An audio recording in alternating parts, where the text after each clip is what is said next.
السلام عليكم ورحمة الله تعالى وبركاته. مرحبا بكم في قناة ام ريان.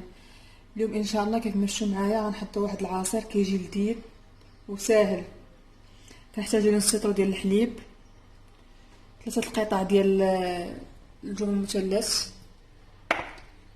نص كاس ديال عصير الحامض، واحد الياغورت، والسكر على حساب الذوق.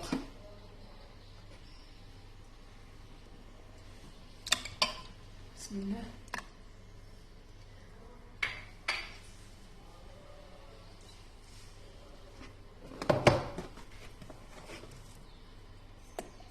انا عندي 5 المعالق ديال السكر، حيت الحامض شويه 3 باش ميجيناش العصير حامض.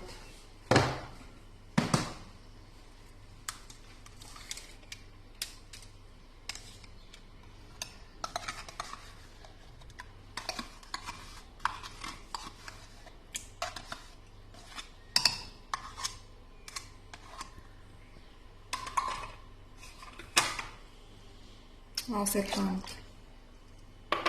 غنديه نطحنوه ونوريكم كيفاش كيدير.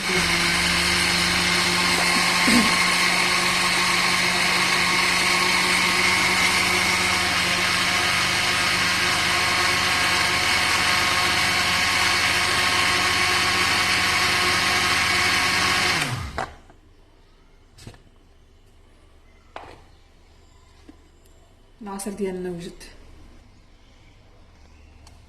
كيجي خاسر كما شفتوا معايا.